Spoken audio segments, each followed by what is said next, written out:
Hello everyone, welcome to exam selection. मैं सुनील एक बार फिर से आप सभी का हार्दिक स्वागत करता हूं। अपनी सबसे तेज़ 100 महत्वपूर्ण प्रश्नों की सीरीज़ चल रही थी और उसमें लगभग हमने 12 जो सीरीज़ हैं या 12 जो क्लासें हैं वो ले ली थी और उन 12 क्लासों में लगभग मैंने 1200 क्वेश्चंस आपको कंप्लीट करवा दिए थे। तो आज अपनी ये नेक्स्ट क्लास है और इस क्लास के अंदर अपन महत्वपूर्ण 100 प्रश्नों पर डिस्कस करने वाले हैं। बहुत ही अच्छी, बहुत ही महत्वपूर्ण क्लास होने वाली है, इसलिए प्लीज़ सभी बच्चों से रिक्वेस्ट है एक बार इसको शेयर कर दीजिए ताकि ज़्यादा से ज़्यादा बच्चों तक ये क्लास पहुँच सके। एक बार इसको शेयर कर दीजिए, सभी से निवेदन है।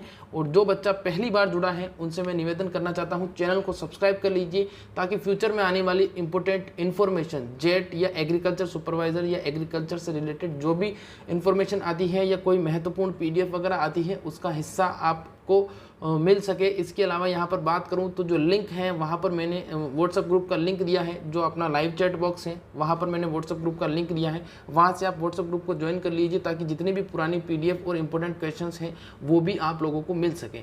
तो चलिए शुरू करते हैं, क्वेश्चन नंबर फर्स्ट की तरफ यहाँ पर बढ़ते हैं। क्वेश्चन नंबर फर्स्ट यहाँ पर पूछा गया है, पेरा और उतेरा विधि का संबंध किस फसल से है? ए है आपका धान, बी है मक्का, सी है ज्वार और डी है बाजरा। कमेंट करके आपको बताना है पेरा व उतेरा विधि का संबंध किस फसल से है। कमेंट करना है बेटा आपको ऑप्शन नंबर ए, बी, सी या डी, यहाँ पर कमेंट करके बताना है। बिल्कुल यहाँ पर राइट आंसर की बात करते हैं। जिन बच्चों ने यहाँ पर धान जवाब दिया है, बिल्कुल बेटा सभी का सही जवाब है। धान के साथ अपन क्या उगाते हैं? धान के साथ अपन जब अलसी उगाते हैं तो ये जो विधि है ये पेरा और उतेरा के नाम से जानी जाती है। ठीक है, मोस्ट इंपॉर्टेंट है, ध्यान रखना है आपको। क्वेश्चन नंबर दूसरा यहाँ पर पूछा गया है, मक्का में व्हाइट बर्ड किस कारण होता है? ए है जिंक की अधिकता के कारण, बी है नत्रजन की कमी के कारण, सी है तांबे की कमी के कारण और डी है जिंक की कमी के कारण। मक्का में व्हाइट बर्ड, जिसको अपन और किस नाम से जानते हैं? सफ़ेद कलिका के नाम से भी इसे जाना जाता है। बिल्कुल, जिन बच्चों ने यहाँ पर जवाब दिया है ऑप्शन नंबर ए वाला जिंक की ऑप्शन नंबर डी वाला जिंक की कमी के कारण, बिल्कुल सबका सही जवाब हो जाएगा। जस्ते की कमी से धान का खेरा रोग भी होता है बेटा, ध्यान रखना, जिसकी खोज YL लेने ने पंतनगर में की थी और ये प्रश्न आपकी इस पीछे एक जेट एग्जाम में पूछा गया था। क्वेश्चन नंबर तीसरा यहाँ पर पूछा गया है, निम्न में से किस तत्व को 17वें पोषक तत्व की आवश्यकता होती है? थोड़ा सा प्रश्न मिस्टेक हो गया, यहाँ पर पूछा गया है निम्न में से धान को किस तत्व की आवश्यकता होती है। यहाँ पर प्रश्न है निम्न में से धान को किस तत्व की आवश्यकता होती है? ए है आपका सिलिकन, बी है क्रोमियम, सी है निकल और डी है सिलीनियम। यहाँ पर जवाब देना है धान की आवश्यकता। धान को बिल्कुल 17वां पोषक तत्व जो होता है वो कौन सा होता है? निकल होता है और इसकी सबसे ज़्यादा आवश्यकता धान को होती है। ठीक है, मोस्ट इंपोर्टेंट है बेटा, ध्यान रखना है। क्वेश्चन नंबर 4 यहाँ पर पूछा गया है कि गन्ने में सुक्रोज का कम विकसित होना किस कारण होता है? गन्ना जो होता है उसके अंदर जो शर्करा होती है वो शर्करा सबको पता है बेटा किस कारण होती है? वो शर्करा होती है आपकी सुक्रोज शर्करा। और सुक्रोज शर्करा जो है वो जब नाइट्रोजन की मात्रा अधिक डाल देते हैं, जिन बच्चों ने यहाँ पर बी जवाब दिया है बिल्कुल बेटा सबका सही जवाब है, जब नाइट्रोजन की मात्रा अधिक डाल दी जाती है खेत के अंदर तो सुक्रोज जो है उसकी प्रतिशत मात्रा बेटा क्या हो जाती है? घट जाती है। मोस्ट इंपोर्टेंट है, प्रश्न पूछा गया था और आगे भी आपसे पूछा जा सकता है। और इससे संबंधित एक सवाल और बता देता हूं, जब इसकी रेटोनिंग फसल ली जाती है गन्ने की, तो गन्ने की रेटोनिंग फसल में हमेशा जो नाइट्रोजन है उसकी अधिक मात्रा डाली जाती है मुख्य फसल की अपेक्षा। यानी कि अगर मुख्य फसल में 80 किलोग्राम डाली जा रही है तो जो आपकी रेटोन फसल है उसके अंदर आपकी 20% बढ़ाकर 100 किलोग्राम के समथिंग डाली जाती है। तो ये ध्यान रखना बेटा। क्वेश्चन नंबर 5 यहाँ पर पूछा गया है कि सरसों की फसल को डैश से बचाने के लिए, यानी कि सरसों की फसल को पाले से बचाने हेतु छिड़काव किया जाता है। ए है गंधक के 0.1% का, बी है गंधक के 1.0% का, सी है हाइड्रोक्लोरिक अम्ल का और डी है हाइड्रोक्लोरिक अम्ल के 1.0% का। यहाँ पर मात्रा जो है वो सबसे ज़्यादा महत्वपूर्ण है, ये आप लोगों को कमेंट करके बताना है बेटा। इसका आंसर क्या होगा? सरसों की फसल को पाले से बचाने हेतु। बिल्कुल यहाँ पर बच्चे जवाब देते हैं सरसों की फसल को पाले से बचाने हेतु गंधक के 0.1% का छिड़काव किया जाता है। मोस्ट इंपोर्टेंट है, ध्यान रखना, 0.1% का छिड़काव किया जाता है। सबसे ज़्यादा जो फसल को प्रभावित करती है वो आपके किसको करती है? एक तो आपके पपीता को करती है, इसके अलावा एक आपके टमाटर को करती है और एक आपकी किसको करती है? मटर को करती है। ठीक है, मोस्ट इंपोर्टेंट है। आगे बात करते हैं। क्वेश्चन नंबर 6 यहाँ पर पूछा गया है, वायु दाब का मापन किया जाता है। ए है बैरोमीटर के द्वारा, बी है विंड वैन के द्वारा, सी है एनीमोमीटर के द्वारा और डी है रेन गेज के द्वारा। वायु दाब की बताना है बेटा, वायु दाब का जो मापन किया जाता है वो निम्न में से किस यंत्र के द्वारा किया जाता है? बिल्कुल यहाँ पर बात करते हैं अपन वायु दाब की। वायु दाब का जिन भी बच्चों ने जवाब दिया है ऑप्शन नंबर ए बिल्कुल सबका सही जवाब हो जाएगा। वायु की दिशा की बात करते हैं तो दिशा का जो डायरेक्शन है वो विंड वैन के द्वारा, और गति की बात करते हैं तो गति का जो निर्धारण किया जाता है वो एनीमोमीटर के द्वारा किया जाता है। और रेन गेज की बात करते हैं तो रेन गेज जो है वो वर्षा की मात्रा को बताता है। जो आपके एनीमोमीटर वाला प्रश्न है बेटा बहुत बार पूछा गया है, मोस्ट इंपोर्टेंट है, इसको सही तरीके से पढ़ के जाना। अगला यहाँ पर गया है क्वेश्चन नंबर 7, जिसमें पूछा गया है होलोट्रिकिया कॉन्सेनोगोनिया किसका हानिकारक कीट है। ए है आपका सरसों, बी है तिल, सी है मूंगफली और डी है कपास। होलोट्रिकिया कॉन्सेनोगोनिया, अब जिसको पता है कि होलोट्रिकिया कॉन्सेनोगोनिया किस फसल को बोला जाता है वो इस प्रश्न का उत्तर आसानी से दे सकता है। होलोट्रिकिया कॉन्सेनोगोनिया की बात करते हैं, बिल्कुल जो बच्चे यहाँ पर जवाब देते हैं मूंगफली, बिल्कुल सबका सही जवाब हो जाएगा।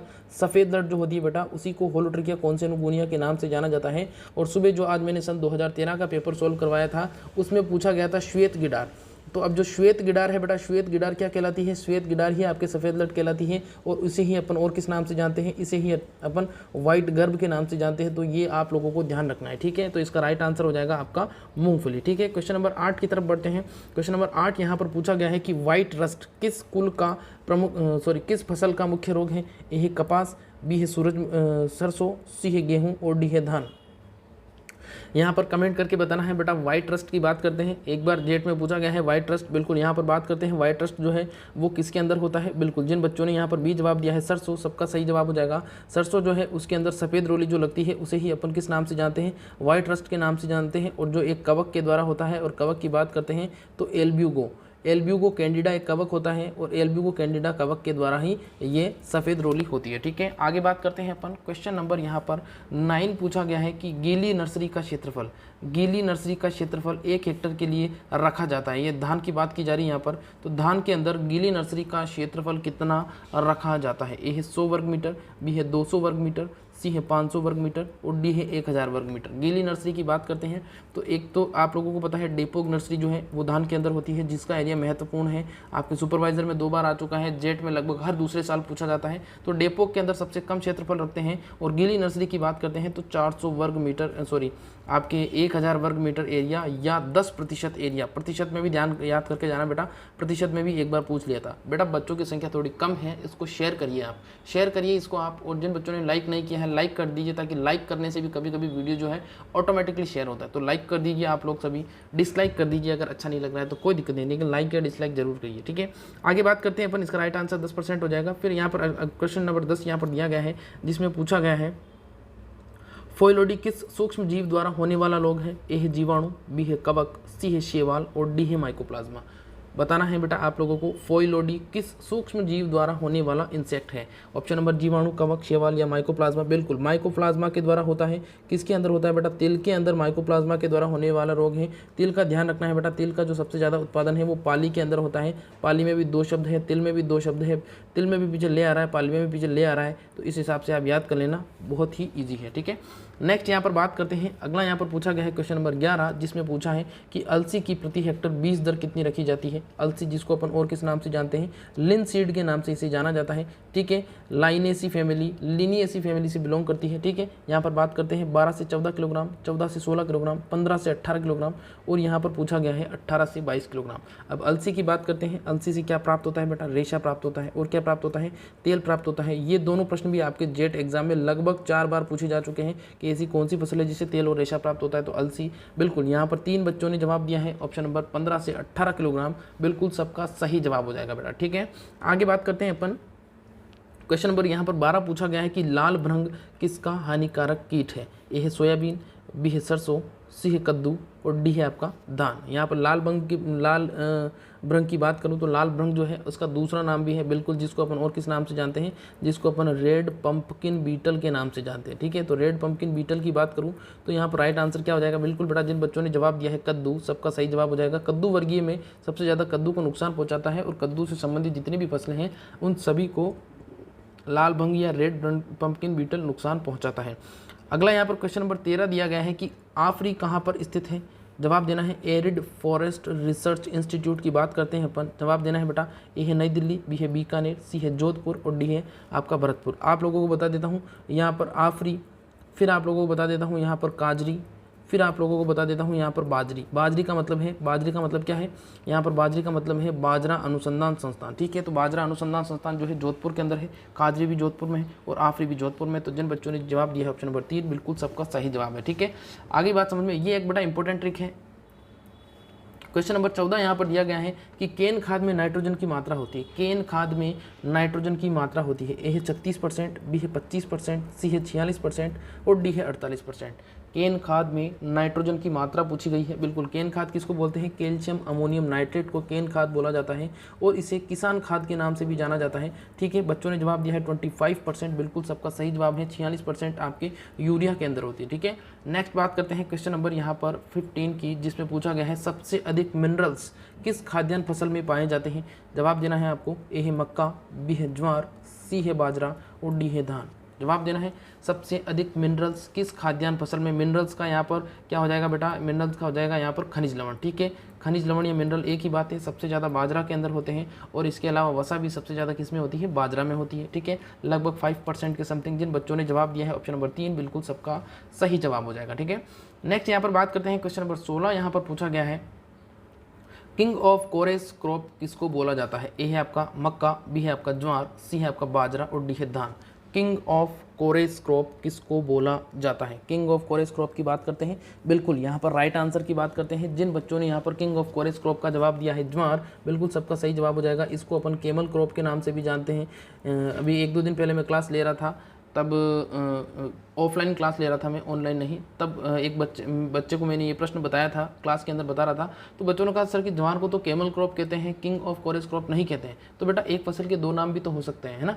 तो ध्यान रखना, मोटे अनाजों का राजा, है ना, इसको और क्या बोला जाता है? मोटे अनाज का राजा। तो मोटे अनाज का जो राजा है वो ज्वार है और इसी का इंग्लिश मीडियम जो है क्या है? किंग ऑफ कोरेस क्रॉप। ठीक है, तो ध्यान रखना इंपॉर्टेंट है। अगला यहाँ पर दिया है क्वेश्चन नंबर 17, जिसमें पूछा गया है कि पर्ल मिलेट किसको बोला जाता है। ए है आपका मक्का, बी है आपका ज्वार, सी है बाजरा और डी है धान। पर्ल मिलेट की बात करते हैं। पर्ल यानी कि गुलाबी रंग का, है ना। गुलाबी रंग का मिलेट कौन सा होता है? गुलाबी मिलेट भी इसको बोल सकते हैं। गुलाबी मिलेट किसको कहा जाता है? ठीक है, अपन राइट आंसर की बात करते हैं। बिल्कुल आ गई बात समझ में। यहाँ पर बच्चे जवाब देते हैं बाजरा। बिल्कुल, जिन बच्चों ने बाजरा जवाब दिया है 4 किलोग्राम इसकी बीज दर होती है। ठीक है, और रोपाई विधि से करते हैं तो 2 किलोग्राम इसकी बीज दर होती है। 5 ग्राम जो है इसका टेस्ट वेट होता है। ये प्रश्न आपके पूछा गया था पिछली बार जेट एग्जाम के अंदर। तो मोस्ट इंपॉर्टेंट है बेटा, ध्यान रखना। सारे के सारे जो प्रश्न मैं करवा रहा हूँ आप लोगों को, सारे के सारे अति महत्वपूर्ण प्रश्न हैं। ठीक है, नेक्स्ट यहाँ पर बात करते हैं अपन क्वेश्चन नंबर 18 की, जिसमें पूछा गया है यहाँ पर कि फसलों को सबसे कम नुकसान पहुँचाते हैं। ए है खरपतवार, बी है रोग, सी है कीट और डी है कोई नहीं। अब सबको पता है सबसे अधिक नुकसान तो सर खरपतवार पहुंचाते हैं। बिल्कुल सबसे अधिक का प्रश्न नहीं आएगा, क्योंकि अधिक का तो सबको पता है, लगभग 33% के समथिंग होते हैं।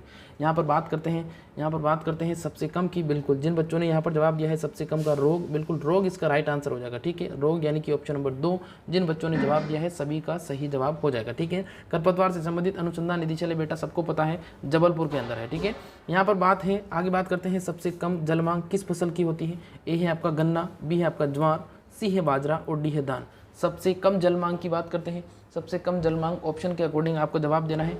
गन्ना हो जाएगा, ज्वार हो जाएगा, बाजरा हो जाएगा या धान हो जाएगा। ठीक है, यहाँ पर अपन बात करते हैं। बिल्कुल इसका राइट आंसर क्या हो जाएगा? बाजरा इसका राइट आंसर हो जाएगा। बाजरा की जो जलमांग होती है बेटा लगभग आपके 250 से 300 mm होती है। कितनी होती है? 250 से 300 mm। और ज्वार की बात करते हैं तो ज्वार की होती है 450 से 650। कितनी होती है? 450 से 650 mm होती है। ठीक है, आगे बात में यही आपकी किसकी होती है? धान की होती है। आगे बात समझ में मोस्ट इंपॉर्टेंट है। अगर यहाँ पर धान और मक्का गेहूं की होती है। ठीक है, यहाँ पर धान और गन्ना के बारे में बात करें तो सबसे अधिक अगर जलमांग पूछता है तो सबसे अधिक जो जलमांग होती है वो गन्ना की होती है, लगभग 1500 से 2500। ठीक है, मोस्ट इंपॉर्टेंट है बेटा, ध्यान रखना। और धान की अगर पूछता है तो धान की 900 से 2500 हो जाएगी। ठीक है, लेकिन प्रतिदिन के हिसाब से धान की होती है, लेकिन ओवरऑल पूछा जाए तो गन्ने की होती है। ठीक है, आगे बात करते हैं। क्वेश्चन नंबर यहाँ पर 20 पूछा गया है कि मक्का में प्रोटीन के लिए उत्तरदायी जीन कौन सा होगा। ए है आपका नोरिन 10, बी है कंबाइन काफिर 60, सी है आपका ओपेक 2 और डी है कोई नहीं। अब नोरिन 10 तो पता है बेटा गेहूं के अंदर होता है, सबको पता है। ठीक है, कंबाइन काफिर 60 का कुछ लोगों को नहीं पता है तो बता देता हूं, ये आपके ज्वार के अंदर होता है। ठीक है, आगे बात समझो। और ओपेक 2 जो है प्रोटीन से संबंधित जीन है, किसके अंदर बेटा? मक्का के अंदर, है ना। ओपेक 2 और इसका एक छोटा सा भाई और होता है जिसको बोलते हैं फ्लोरी 2। तो ओपेक 2 और फ्लोरी 2 जो है वो कौन सी वाले जीन है? HQPM वाले जीन है। ठीक है, आगे बात समझ में। अगला यहाँ पर दिया है क्वेश्चन नंबर 20 के बाद में 21, जिसमें पूछा गया है कि RGC 936 किसकी उन्नत किस्म है। ए है आपका मक्का, बी है आपका ज्वार, सी है आपका बाजरा और डी है ग्वार। कमेंट करके बताना है RGC 936 किसकी उन्नत किस्म है। ये आपके जेट एग्ज़ाम 2013 के पेपर में जो आज मैंने सॉल्व करवाया था उसमें 2016 के अंदर 2017 के अंदर पूछी गई है। ठीक है, मोस्ट इंपॉर्टेंट है, ध्यान रखना है। यहाँ पर बात करते हैं अपन आरजीसी 936 की, बिल्कुल जिन बच्चों ने ग्वार जवाब दिया है सबका सही जवाब है। एक तो बच्चे जो है सिटी के बच्चे जो है इस ज्वार और ग्वार में बहुत ज़्यादा कंफ्यूज होते हैं, है ना। तो आप लोग जो अगर कोई भी सिटी से बिलोंग करता है तो इसमें बच्चों का दोष नहीं है, क्योंकि वो ऐसे ही परिवेश में रहते हैं। लेकिन गाँव के बच्चे तो क्या है, प्रैक्टिकली हर चीज़ को देखते भी हैं, तो उनको थोड़ा सा वहाँ से नॉलेज मिल जाता है। तो ज्वार और ग्वार का ध्यान रखना है बेटा, ठीक है। आगे बात समझ में, यहाँ पर आरजीसी 936 गंवार की हो जाएगी। अगला यहाँ पर क्वेश्चन नंबर 22 यहाँ पर पूछा गया है कि चिकपी में पाई जाने वाली प्रोटीन है, चिकपी में पाई जाने वाली प्रोटीन का नाम क्या है। ए है आपका जीन प्रोटीन, बी है आपका फेजियोलिन, सी है होर्डीन और डी है ओरिजिनिन। जवाब देना है बेटा चिकपी। चिकपी किसे बोला जाता है, बिल्कुल चिकपी बोला जाता है चना को, जिसके अंदर प्रोटीन की मात्रा लगभग 21% पाई जाती है। बिल्कुल यहाँ पर राइट आंसर की बात करते हैं। जिन बच्चों ने जवाब दिया है फेजियोलिन, बिल्कुल सबका सही जवाब हो जाएगा। होर्डीन आपकी किसकी हो जाएगी, जौ की हो जाएगी बेटा। ओरिजिनिन किसकी हो जाएगी, ओरिजिनिन चावल की हो जाएगी बेटा, ठीक है। और जीन प्रोटीन जो है सबको पता है मक्का की प्रोटीन है, ठीक है। नेक्स्ट बात करते हैं, क्वेश्चन नंबर यहाँ पर 23 पूछा गया है कि फ्रेंच बीन किस फसल को बोला जाता है। ए है आपका उड़द, बी है मोठ, सी है राजमा और डी है मूंगफली।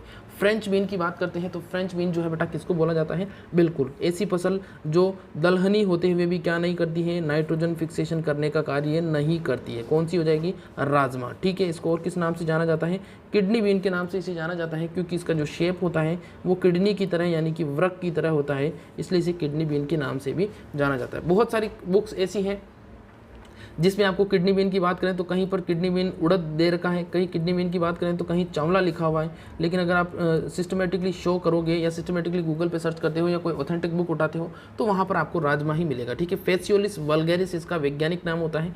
क्वेश्चन नंबर 24 यहाँ पर दिया गया है, एकमात्र ऐसी फसल जिससे तेल और रेशा दोनों प्राप्त होते हैं। बेटा ये प्रश्न आपके जेट एग्जाम के अंदर लगभग 2010 से लेकर 2020 के जो पेपर हुए हैं सबसे ज़्यादा बार पूछा गया है, मोस्ट इंपॉर्टेंट है, आएगा इस बार भी। तेल और रेशा दोनों किससे, अलसी से प्राप्त होते हैं, ठीक है। लाइनम यूसीटेटिसियम, ठीक है, लाइनम यूसीटेटिसियम इसका वैज्ञानिक नाम है, ठीक है। मोस्ट इंपॉर्टेंट है, ध्यान रखना है। अगला यहाँ पर बात करते हैं, क्वेश्चन नंबर यहाँ पर 25 पूछा गया है कि केंद्रीय मृदा लवणता अनुसंधान संस्थान कहाँ पर स्थित है। ए है हैदराबाद में, बी है बीकानेर में, सी है करनाल में और डी है जोधपुर में। केंद्रीय मृदा लवणता अनुसंधान संस्थान की बात हो रही है बेटा यहाँ पर, तो केंद्रीय मृदा लवणता अनुसंधान संस्थान कहाँ पर स्थित है। बिल्कुल यहाँ पर बात करते हैं केंद्रीय मृदा लवणता अनुसंधान संस्थान की। बच्चे जवाब देते हैं करनाल, बिल्कुल करनाल इसका राइट आंसर हो जाएगा बेटा। करनाल के अंदर और क्या है, करनाल के अंदर आपका एनडीआरआई है, करनाल के अंदर और क्या हो जाएगा आपका डायरेक्टरेट ऑफ गेहूं और जौ का अनुसंधान निदेशालय भी आपका वहीं पर है, ठीक है। नेक्स्ट बात करते हैं क्वेश्चन नंबर 26 की, जिसमें पूछा गया है कि गोबर की खाद में पोटाश की मात्रा होती है। ए है आपका 0.5, बी है आपका 0.25, सी है आपका 0.35 और डी है 0.67। अब आप लोगों को बता दूं गेहूं के अंदर जो एनपीके रेशियो है बेटा मोस्ट इंपॉर्टेंट है, इसको वो इस अनुपात में भी पूछ सकता है, ठीक है। तो यहाँ पर बात करते हैं 0.5, फिर अनुपात, फिर 0.25, फिर अनुपात, फिर 0.5। तो नाइट्रोजन की मात्रा 0.5, फास्फोरस की 0.25 और पोटाश की 0.5। तो यहाँ पर ऑप्शन नंबर ए इसका राइट आंसर हो जाएगा, पोटाश की मात्रा, ठीक है। यहाँ पर बात करते हैं सबसे अधिक, अगर आपसे पूछता है तो क्या होता है, तो सबसे अधिक जो होता है नाइट्रोजन, सबसे कम की बात करते हैं तो फास्फोरस सबसे कम होता है लगभग 0.2, ठीक है। आगे बात करते हैं, अगला यहाँ पर दिया है क्वेश्चन नंबर 27, जिसमें पूछा गया है राजस्थान में कुल केवीके की संख्या कितनी है। क्योंकि बहुत सारी बुक्स जो है उसमें अभी भी 44 लिखा हुआ है, लेकिन बेटा ये जो डेटा है अपडेट हो चुका है, अब 47 केवीकेज हो चुके हैं, ठीक है। कितने हो चुके हैं, 47 केवीकेज, यानी फार्म साइंस सेंटर या कृषि विज्ञान केंद्र हो चुके हैं। तो ये ध्यान रखना, ठीक है। कृषि विज्ञान केंद्र क्या करता है बेटा, कृषकों को क्या करता है, कृषकों को ट्रेनिंग देने का इंस्टीट्यूट है ना। ये प्रश्न भी पूछा गया था कि कृषि विज्ञान केंद्र क्या है, तो कृषि विज्ञान केंद्र कृषकों को या किसानों को ट्रेनिंग देने का इंस्टीट्यूट है, ठीक है। यहाँ पर बात करते हैं क्वेश्चन नंबर 28 की, जिसमें पूछा गया है राष्ट्रीय बीज निगम की स्थापना कब हुई थी। ए है 1987, बी है 1978, सी है 1966 और डी है 1963। अब यहाँ पर जवाब देना है बेटा, इसका आंसर क्या होगा, ए, बी, सी या डी। बिल्कुल यहाँ पर राइट आंसर की बात करते हैं, बच्चे इसका जवाब देते हैं कि सर राष्ट्रीय बीज निगम की स्थापना नेशनल सीड कॉर्पोरेशन 1963 के अंदर नई दिल्ली, है ना, नई दिल्ली के अंदर इसकी स्थापना की गई थी। NSC के नाम से इसे जाना जाता है।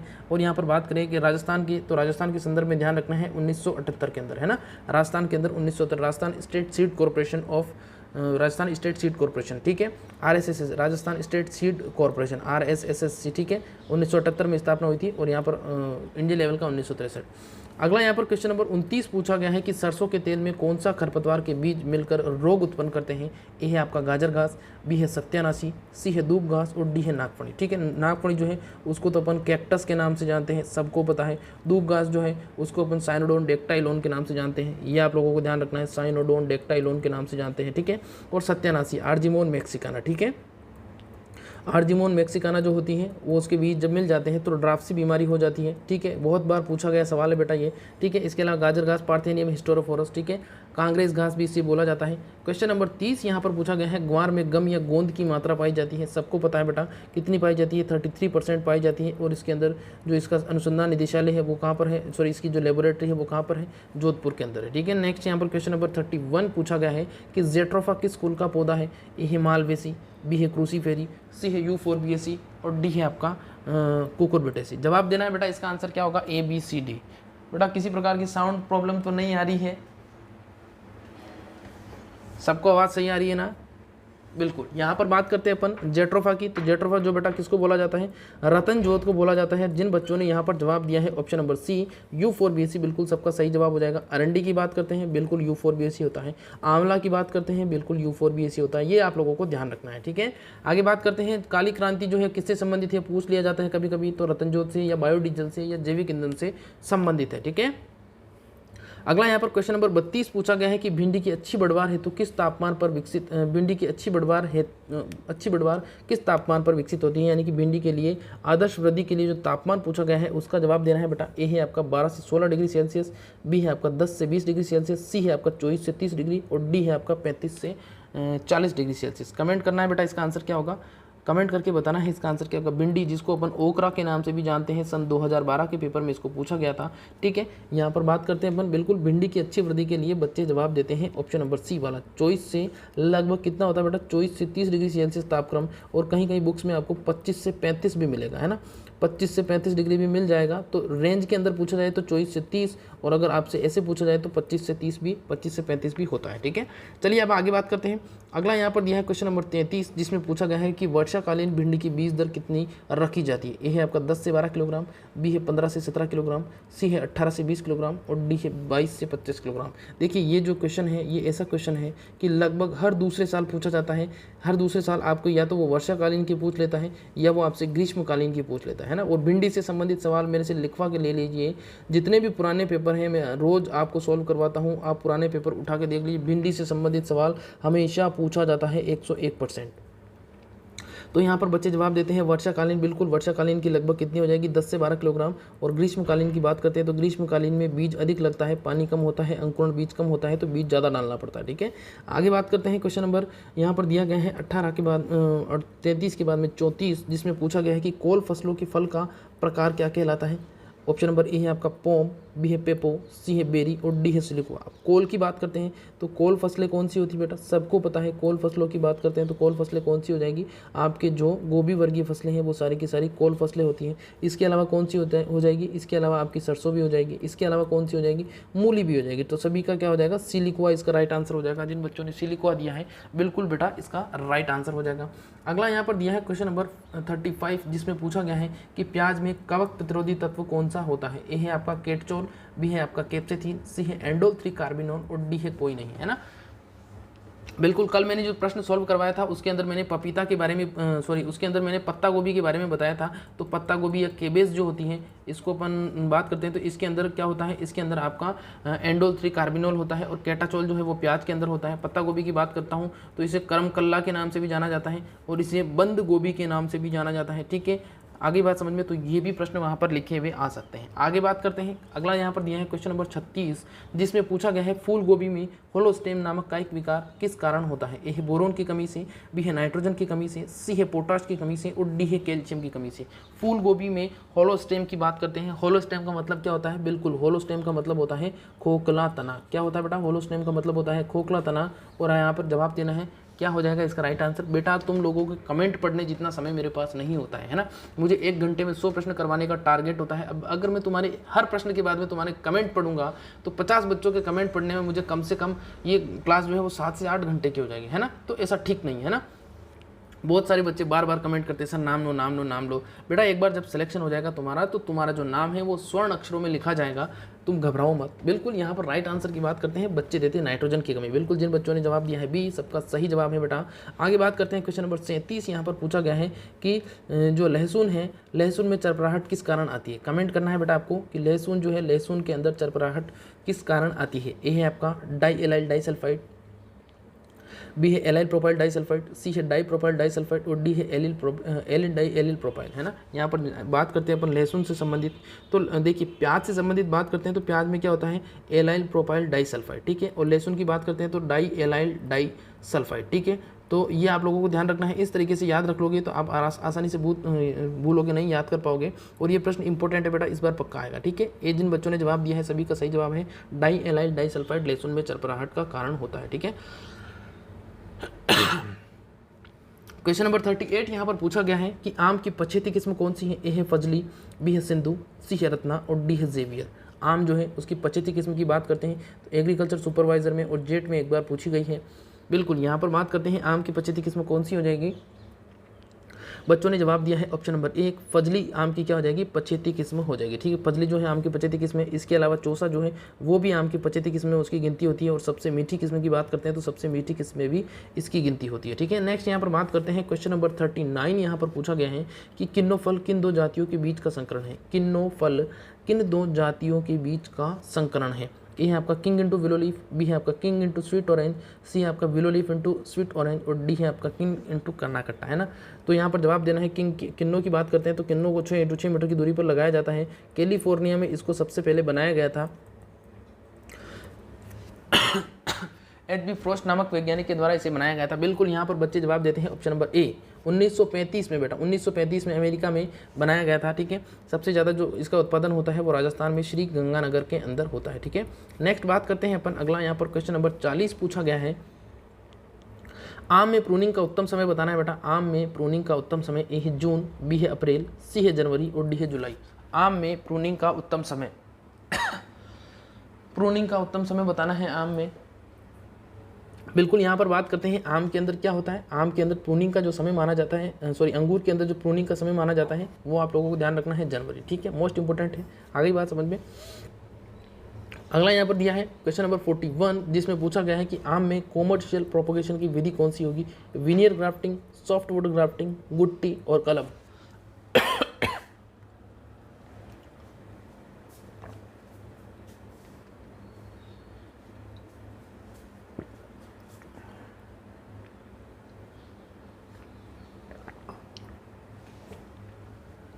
चलिए बिल्कुल जिन बच्चों ने यहाँ पर विनियर ग्राफ्टिंग जवाब दिया है सभी का सही जवाब हो जाएगा बेटा। ये क्या है, व्यावसायिक प्रवर्धन की विधि है और व्यावसायिक प्रवर्धन को अपन क्या बोलते हैं, कॉमर्शियल प्रोपोगेशन के नाम से भी जानते हैं, ठीक है। तो ये पूछ सकता है आप लोगों से, पीछे एक बार इसी तरीके से एक प्रश्न को पूछा था। क्वेश्चन नंबर यहाँ पर 52 पूछा गया है, 42 पूछा गया है कि ब्लिस्टर बीटल किस सब्जी का मुख्य कीट है। ए है पत्ता गोभी, बी है भिंडी, सी है टमाटर और डी है बैंगन, है ना। यहाँ पर बात करते हैं एबल मोस्कस एस्कुलेंटम के नाम से उसे जाना जाता है, ठीक है। एबल मोस्कस। बिल्कुल भिंडी जिन बच्चों ने जवाब दिया है सभी का सही जवाब है बेटा। ब्लिस्टर बीटल भिंडी का सबसे हानिकारक रोग है, ठीक है। नेक्स्ट यहाँ पर क्वेश्चन नंबर 3 की बात करते हैं। मुर्गियों में न्यूकैसल बीमारी किस कारण होती है। ए है आपका जीवाणु, बी है कवक, सी है विषाणु और डी है शैवाल। मुर्गियों में न्यूकैसल बीमारी किस कारण होती है। बिल्कुल यहाँ पर बात करते हैं न्यूकैसल बीमारी की। बच्चे न्यूकैसल बीमारी का जवाब देते हैं विषाणु या वायरस, है ना। वायरस के द्वारा होती है और वायरस के द्वारा होने के कारण ही इसे अपन और किस नाम से जानते हैं, रानीखेत बीमारी जो है उसी का दूसरा नाम क्या है, न्यूकैसल है। तो ये भी आप लोगों को ध्यान रखना है, ठीक है। आगे बात समझ में। अगला यहाँ पर क्वेश्चन नंबर दिया गया है क्वेश्चन नंबर 44 यानी कि 44 यहाँ पर दिया है कि सिकेल शेप सींग किस भैंस के होते हैं। ए है मुर्रा, बी है बदावरी, सी है सूरती और डी है जाफराबादी। सिकेल शेप सींग किस भैंस के होते हैं। मुर्रा के होते हैं, बदावरी के होते हैं, सूरती के होते हैं या जाफराबादी के होते हैं। सिकेल शेप की बात करते हैं। बिल्कुल यहाँ पर बच्चे जवाब देते हैं सिकेल शेप सींग जो है किसके हो जाएंगे बेटा। बिल्कुल जिन बच्चों ने यहाँ पर सिकेल शेप का जवाब दिया है ऑप्शन नंबर सी वाला, बिल्कुल सबका सही जवाब है। सिकेल शेप का मतलब क्या होता है, दराती के आकार के या फिर हंसी आकार, ठीक है। तो एक बार सिकेल शेप भी लिख के आ गया था जेट के अंदर, तो आप लोगों को ध्यान रखना है, ठीक है। फिर बात करते हैं जलेबी, तो सबको जानता है जलेबी बाई तो मुर्रा हो जाएगी अपनी। अगला यहाँ पर दिया है क्वेश्चन नंबर 45 जिसमें पूछा गया है पशुओं में सामान्यतः वायरल बीमारी कौन सी है। ए है एफएमडी, बी है एंथ्रेक्स, सी है टेटनेस और डी है ट्यूबरकुलोसिस। पशुओं में सामान्यतः वायरल बीमारी कौन सी है बेटा, वायरल बीमारी बताना है बेटा। वायरल बीमारी का मतलब क्या है यहाँ पर, वायरल बीमारी का मतलब है बेटा वायरस के द्वारा फैलने वाली बीमारी है ना। वायरल बीमारी का मतलब वायरस के द्वारा फैलने वाली बीमारी, तो वायरस के द्वारा सबको पता है FMD, foot and mouth disease हो जाएगा, जिसका अनुसंधान निदेशालय कहाँ पर है बेटा, मुक्तेश्वर नैनीताल के अंदर है, कल भी बताया था मैंने, ठीक है। नेक्स्ट बात करते हैं, अगला यहाँ पर सवाल दिया है क्वेश्चन नंबर 46, जिसमें पूछा गया है बीज परीक्षण के ग्रो आउट टेस्ट द्वारा क्या ज्ञात किया जाता है। बीज परीक्षण के ग्रो आउट टेस्ट के द्वारा क्या ज्ञात किया जाता है। ए है आपका भौतिक शुद्धता, बी है बीज ओज, सी है आनुवंशिक शुद्धता और डी है कोई नहीं। बीज परीक्षण के ग्रो आउट टेस्ट के द्वारा क्या ज्ञात किया जाता है। बच्चे जवाब देते हैं बिल्कुल, जिन बच्चों ने यहाँ पर जवाब दिया है आनुवंशिक शुद्धता, सबका सही जवाब हो जाएगा बेटा। इसके द्वारा आनुवंशिक शुद्धता ज्ञात की जाती है और बीज ओज जो है वो उसकी किससे संबंधित होता है, उसके स्वास्थ्य से, क्रियात्मक स्वास्थ्य से संबंधित होता है। क्वेश्चन नंबर 47 यहाँ पर दिया गया है कि दूध का अपेक्षित घनत्व किसके द्वारा ज्ञात किया जाता है, बताना है बेटा। दूध का अपेक्षित घनत्व जिसको अपन बोलते हैं रिलेटिव डेंसिटी, है ना, रिलेटिव डेंसिटी की बात करते हैं तो बिल्कुल बच्चे जवाब देते हैं लैक्टोमीटर। बिल्कुल राइट आंसर की बात करते हैं लैक्टोमीटर, इसका राइट आंसर हो जाएगा, आपसे पूछ सकता है। और ब्यूटारोमीटर के द्वारा वसा का आकलन किया जाता है, ठीक है। नेक्स्ट बात करते हैं क्वेश्चन नंबर 48 की, जिसमें पूछा गया है पाला किस फसल द्वारा बनाया जाता है। देखिए एक तो पाला जो होता है वो क्या होता है बेटा, एक तो पाला जो होता है वो आपके पाला जो बर्फ़ होती है उसके द्वारा होता है, ठीक है। पाला जो होता है वो बर्फ़ यानी कि आपके पाला पड़ता है, ठीक है, जिसको अपन और किस नाम से जानते हैं, तुषार के नाम से भी जानते हैं, जिसको अपन फ्रॉस्ट के नाम से भी जानते हैं, ठीक है, फ्रॉस्ट के नाम से भी जानते हैं, ठीक है। और एक पाला क्या होता है, एक पाला जो होता है वो बेर जो होती है उसकी पत्तियां जो होती है उस पत्तियों को सुखाकर तैयार किया गया एक संरक्षित क्या होता है बेटा, संरक्षित चारा होता है ना। तो ये ध्यान रखना है बेटा, पाला अगर पूछता है कि किससे, तो बेर के द्वारा, जो बेर की पत्तियां होती हैं उन बेर की पत्तियों को सुखाकर तैयार किए जाने वाला चारा होता है, जिसे जो आपकी राजस्थान के अंदर जो बकरियां होती हैं, बकरियां इसे बड़े चाव से खाती है, ठीक है। तो मोस्ट इंपॉर्टेंट है बेटा, इसी प्रकार के प्रश्न आपको जेट एग्जाम में पूछे जाएंगे, ठीक है। यहाँ पर क्वेश्चन नंबर 49 की बात करते हैं। अच्छा, इसके अलावा यहाँ पर एक बात और करता हूँ, एक आपसे वो लूंग भी पूछ सकता है, ठीक है, लूंग, या इसको कहीं कहीं पर लूम भी बोला जाता है। तो ये क्या होती है बेटा, ये आपके खेजड़ी की पत्तियां होती है, ठीक है, ये खेजड़ी की पत्तियां होती है, तो ये भी ध्यान रखना है, ठीक है। नेक्स्ट बात करते हैं अपन, अगला यहाँ पर दिया है क्वेश्चन नंबर 49, जिसमें पूछा गया है कि राजस्थान की सबसे स्वस्थ रहने वाली भेड़ कौन सी है। ए है मारवाड़ी, बी है जैसलमेरी, सी है चोकला और डी है सोनाड़ी। अब यहाँ पर बात करते हैं सबसे स्वस्थ रहने वाली भेड़ की, तो बिल्कुल यहाँ पर बात करते हैं सबसे स्वस्थ रहने वाली भेड़ मारवाड़ी हो जाएगी। जिन बच्चों ने जवाब दिया है मारवाड़ी, सभी का सही जवाब है, ठीक है। नेक्स्ट बात करते हैं क्वेश्चन नंबर 50 की, तो यहाँ पर पूछा गया है नेशनल पोटैटो रिसर्च इंस्टीट्यूट या सेंट्रल पोटैटो रिसर्च इंस्टीट्यूट भी इसको कह सकते हैं, CPRI इसको कह सकते हैं, CPRI इसको कह सकते हैं। बिल्कुल यहाँ पर शिमला में जवाब दिया है। शिमला कहाँ पर है बेटा, कुफरी शिमला, और शिमला आपके हिमाचल प्रदेश के अंदर है। और वहाँ से जितनी भी वैरायटीज़ निकलती है कुफरी लगा होता है, और वहाँ पर अभी आलू का जो बीज तैयार किया जा रहा है वो एरोपोनिक विधि से तैयार किया जा रहा है, ठीक है, एरोपोनिक विधि से तैयार किया जा रहा है, तो ये आप लोगों को ध्यान रखना है। अगला यहाँ पर दिया गया है क्वेश्चन नंबर 51, जिसमें पूछा गया है कि खरीफ और रबी किस भाषा के शब्द हैं। ए है ग्रीक, बी है लैटिन, सी है अरबी और डी है हिंदी। खरीफ और रबी किस भाषा के शब्द हैं। हाँ, यहाँ पर अपन बात करते हैं खरीफ व रबी की, तो बिल्कुल बेटा जिन बच्चों ने खरीफ और रबी का शब्द का जवाब दिया है ऑप्शन नंबर सी वाला बिल्कुल सबका सही जवाब है। खरीफ और रबी जो है वो किस भाषा के शब्द हो जाएंगे, वो हो जाएंगे आपके अरबी भाषा के शब्द। इसके अलावा मानसून जो है वो किस भाषा का शब्द है, वो भी अरबी भाषा का है। जायद की बात करते हैं, जायद भी अरबी भाषा का शब्द है, ठीक है। आगे बात समझ में इंपॉर्टेंट है बेटा, ध्यान रखना, इसी प्रकार के प्रश्न वहाँ पर पूछे जाएंगे। रिजका जो है किस भाषा का शब्द है, अरबी का है, ठीक है। बरसिम जो है किस भाषा का शब्द है, अरबी भाषा का है, ठीक है। आगे बात करते हैं अपन, अगला यहाँ पर क्वेश्चन नंबर 52 पूछा गया है कि ज्वार में गुणसूत्र संख्या कितनी होती है। यहाँ पर बात करते हैं ज्वार की, सोरगम बाइकलर के नाम से इसे जाना जाता है। गुणसूत्र संख्या इसके अंदर मक्का के समान गुणसूत्र संख्या होती है, बिल्कुल इसके अंदर गुणसूत्रों की संख्या 20 होती है। जिन बच्चों ने 20 जवाब दिया है सभी का सही जवाब है। क्वेश्चन नंबर 53 यहाँ पर पूछा गया है कि सेंट्रल राइस रिसर्च इंस्टीट्यूट कहाँ पर स्थित है। सेंट्रल राइस रिसर्च इंस्टीट्यूट की बात करते हैं, बिल्कुल यहाँ पर कटक उड़ीसा। कटक जो है वो कहाँ पर है, ओडिशा। उड़ीसा जो है अब क्या हो गया बेटा, उड़ीसा अब ओडिशा हो गया है, ठीक है। आगे बात करते हैं अपन, अगला यहाँ पर क्वेश्चन नंबर 54 दिया गया है कि अंतर्राष्ट्रीय आलू वर्ष घोषित किया गया था। अंतर्राष्ट्रीय आलू वर्ष ऑप्शन नंबर 2004, 2008, 2015, 2016, ठीक है। यहाँ पर आलू की बात करते हैं तो अंतर्राष्ट्रीय आलू वर्ष जो है वो कब किया गया था, बिल्कुल 2008 के अंदर। 4 के अंदर क्या था, 4 के अंदर आपका चावल वर्ष था। ठीक है। 15 के अंदर क्या मृदा स्वास्थ्य वर्ष था। 16 के अंदर क्या था दलहन वर्ष था, ठीक है, दलहन वर्ष था, ठीक है, तो इंपॉर्टेंट है। आगे बात करते हैं क्वेश्चन नंबर 55 यहाँ पर पूछा गया है कि सामान्य तौर पर एक नर्सरी में कितने प्रतिशत मात्र वृक्ष लगाए जाने चाहिए, ठीक है। यहाँ पर ए है 10%, बी है 20%, सी है 30% और डी है 40%। आज तक का सबसे धांसू सवाल है बेटा, जवाब देना है, क्या होगा इसका आंसर। बिल्कुल यहाँ पर राइट आंसर की बात करते हैं, बच्चे जवाब देते हैं इसका 10%, 20%, 30%, 40%, सभी जवाब देते हैं। यहाँ पर राइट आंसर की बात करते हैं 30% इसका राइट आंसर हो जाएगा और ये आपके AA एग्जाम में पूछा गया सवाल है, ठीक है। आगे बात करते हैं अगला, यहाँ पर क्वेश्चन नंबर 56 पूछा गया है कि भारत में सबसे अधिक सब्जी उत्पादन वाला राज्य कौन सा होगा। ए है आपका पंजाब, बी है हरियाणा, सी है पश्चिम बंगाल और डी है राजस्थान। भारत में सबसे ज़्यादा जो वेजिटेबल है, वेजिटेबल का प्रोडक्शन कहाँ पर होता है, ठीक है। बिल्कुल यहाँ पर बात करते हैं सब्जी जो है उसका सबसे ज़्यादा उत्पादन पश्चिम बंगाल में। धान का सबसे ज़्यादा उत्पादन पूछता है तो पश्चिम बंगाल में। धान की प्रोडक्टिविटी पूछता है तो धान की जो सबसे ज़्यादा प्रोडक्टिविटी या उत्पादकता होती है वो कहाँ पर है बेटा, उत्पादकता आपके पंजाब के अंदर हो जाएगी, ठीक है। नेक्स्ट यहाँ पर बात करते हैं अपन क्वेश्चन नंबर 57 का, जिसमें पूछा गया है कि विंटर चेरी किसको बोला जाता है। ए है अश्वगंधा, बी है सर्पगंधा, सी है ग्वारपाठा और डी है तुलसी।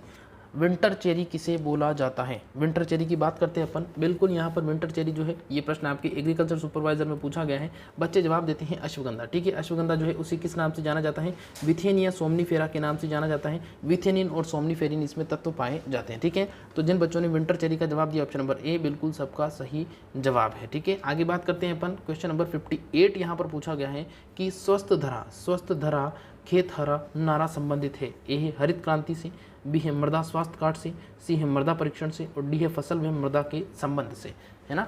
यहाँ पर जवाब देना है, इसका आंसर क्या होगा, ए, बी, सी या डी। बिल्कुल यहाँ पर बात करते हैं मृदा स्वास्थ्य कार्ड से, और मृदा स्वास्थ्य कार्ड की जो शुरुआत है सन 2015 में कहाँ से हुई थी बेटा, सूरतगढ़ से हुई थी। और सूरतगढ़ जो है वो कहाँ पर है, बिल्कुल सबको पता है, सूरतगढ़ श्री गंगानगर के अंदर है, ठीक है। आगे बात करते हैं अपन अगला, यहाँ पर दिया है क्वेश्चन नंबर 59, जिसमें पूछा गया है कि विश्व की सर्वाधिक उगाई जाने वाली ट्रांसजेनिक फसल कौन सी होगी।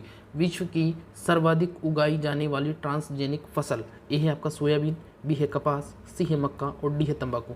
अब सबको पता है पहली वाली जो थी, सबसे पहली फसल कौन सी है, सबसे पहली जिसमें ट्रांसजेनिक इजाद किया गया था, तंबाकू सबसे पहली थी। और सबसे ज़्यादा अभी कौन सी उगाई जाती है, बिल्कुल सबसे अधिक अभी की बात करें तो सबसे अधिक उगाई जाती है आपके सोयाबीन। जिन बच्चों ने ग्लाइसिन मैक्स जवाब दिया है 42% प्रोटीन वाली, बिल्कुल सबका सही जवाब हो जाएगा, ठीक है।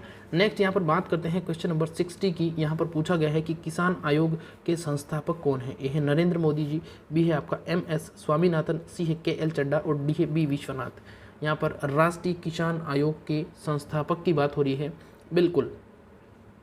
बिल्कुल यहाँ पर राइट आंसर की बात करते हैं, राष्ट्रीय किसान आयोग के संस्थापक डॉक्टर MS स्वामीनाथन है, ठीक है। और MS स्वामीनाथन जो है वो क्या है, भारत में हरित क्रांति के जनक भी माने जाते हैं। ये भी मोस्ट इंपॉर्टेंट है, आप लोगों को ध्यान रखना है। अगला यहाँ पर क्वेश्चन नंबर 61 दिया गया है कि लाल क्रांति का संबंध किससे है। लाल क्रांति का संबंध है, ए है आपका अंडा उत्पादन, बी है टमाटर उत्पादन, सी है जेट्रोफा उत्पादन और डी है भिंडी उत्पादन। लाल क्रांति का संबंध है, जवाब देना है बेटा, लाल क्रांति का संबंध क्या हो जाएगा, अंडा उत्पादन, टमाटर उत्पादन, जेट्रोफा उत्पादन या भिंडी उत्पादन। बिल्कुल यहाँ पर राइट आंसर की बात करते हैं, लाल क्रांति का संबंध जो है बेटा टमाटर से हो जाएगा। टमाटर ऑप्शन में नहीं हो तो मांस अगर है तो मांस भी इसका राइट आंसर हो जाएगा, ठीक है। नेक्स्ट बात करते हैं क्वेश्चन नंबर 62, यहाँ पर दिया गया है सामान्यतः कितने वर्ष के मौसम का औसत जलवायु कहलाता है। सामान्यतः कितने वर्ष के मौसम का औसत जलवायु कहलाता है। ए है आपका 1 वर्ष, बी है आपका 7 वर्ष, सी है 21 वर्ष और डी है 31 वर्ष। सामान्यतः कितने वर्ष के मौसम का औसत जलवायु कहलाता है, ठीक है। बिल्कुल यहाँ पर एग्रीकल्चर सुपरवाइजर के अंदर बेटा ये सवाल पूछा गया था, बच्चे यहाँ पर इसका जवाब देते हैं 31 वर्ष। जिन बच्चों ने डी जवाब दिया है बिल्कुल बेटा सबका सही जवाब है 31 वर्ष, इसका राइट आंसर हो जाएगा, ठीक है। नेक्स्ट यहाँ पर बात करते हैं अपन क्वेश्चन नंबर 63 पूछा गया है, रूट प्रेशर ज्ञात करने के लिए आवश्यक यंत्र कौन सा होगा। रूट प्रेशर ज्ञात करने के लिए आवश्यक यंत्र कौन सा होगा। ए है मेनोमीटर, बी है रेनोमीटर, सी है प्लेनोमीटर और डी है अल्टीमीटर। जवाब देना है, इसका आंसर क्या हो जाएगा। बिल्कुल यहाँ पर अपन बात करते हैं रूट प्रेशर, जिसको अपन और किस नाम से जानते हैं, जिसको अपन मूल दाब के नाम से जानते हैं, ठीक है, मूल दाब के नाम से जानते हैं। बच्चे जवाब देते हैं इसका ऑप्शन नंबर ए वाला मेनोमीटर, है ना। मेनोमीटर जो है मूल दाब नापने के काम आता है। एक बार प्रश्न पूछ लिया ताजमूल, ताजमहल। अब ताजमहल किसी ने नहीं पढ़ा, वहाँ पर पूछा गेहूं में सिंचाई की पहली क्रांतिक अवस्था कौन सी होगी, ऑप्शन में उसने दे दिया ताजमहल। अब ताजमहल क्या होता है, ताज का मतलब क्या होता है, सबको पता है ताज का मतलब होता है क्राउन, और मूल का मतलब क्या होता है, रूट। तो क्राउन रूट जो था उसने इसको इस प्रकार से परिवर्तित करके उसने ताजमहल नाम दिया। ठीक है, तो ये भी प्रश्न आपसे पूछा जा सकता है इस प्रकार से भी। तो शब्दों के साथ ही खेलेगा एग्जामिनर अगर खेलेगा तो। ठीक है, तो आपको वहाँ पर शब्दों पर जोर देना है, प्रश्न का उत्तर आए नहीं आए लेकिन शब्दों को समझने की कोशिश करनी है। अगला यहाँ पर दिया है क्वेश्चन नंबर 64, जिसमें पूछा गया है मैं तुलसी तेरे आंगन की, मैं तुलसी तेरे आंगन की किस कुल की पादप हूँ। ये है आपका क्रूसीफेरी, बी है लिनिएसी, सी है लिलिएसी और डी है कंपोजिटी। कंपोजिटी का बड़ा ध्यान रखना है, सबको पता है गेंदा हो जाएगा, इसके अलावा सूरजमुखी हो जाएगा, ठीक है, इसके अलावा गुलदावदी हो जाएगा। लेकिन लिलिएसी की बात करते हैं तो तुलसी है ना, तुलसी जो है लिलिएसी कुल का पादप है। ठीक है, आगे बात समझ में। अगला यहाँ पर दिया है क्वेश्चन नंबर 65, जिसमें पूछा गया है कि धान का कटोरा किस जिले को बोला जाता है। ए है हरियाणा, यहाँ पर जिला नहीं है बेटा, राज्य है ना, यहाँ पर जिला नहीं है राज्य है। ए है हरियाणा, बी है पंजाब, सी है छत्तीसगढ़ और डी है पश्चिम बंगाल। अब यहाँ पर बच्चा कंफ्यूज कैसे होता है, क्योंकि यहाँ पर पंजाब और पश्चिम बंगाल दोनों ही ऑप्शन में आ गए, तो बच्चा कंफ्यूज हो जाता है। लेकिन इसका जो राइट आंसर है वो क्या होगा, बच्चे लिखते हैं सी। बिल्कुल, थोड़ा सा बेटा तुम शेयर कर दो यार बच्चों, तुम्हारी संख्या बहुत कम है ना, संख्या बहुत कम है, तब मेरा दिल थोड़ा बैठ सा जाता है। कम से कम यार 70+ लाइव तो चलने ही चाहिए ना। अब तो तुम्हारे एग्जाम भी आ गए, लगभग मैं तुम लोगों को कम से कम 2000 क्वेश्चन सॉल्व करवा चुका हूँ, है ना। तो तुम लाइक नहीं करते हो यार, बिना लाइक किए हुए मेहनत लगती है बेटा, 100 प्रश्न को टाइप करने में पूरा दिन जाता है, पूरा दिन जाता है ना। तो इसी जोश के साथ फिर मैं आप लोगों को पढ़ाता भी हूँ, लेकिन फिर भी यार अपने आप इतना समझते नहीं हो, है ना। तो मुझे गुरु दक्षिणा में कुछ तो मिलना चाहिए ना, अच्छे अच्छे कमेंट करने चाहिए, आप लोगों को लाइक करना चाहिए।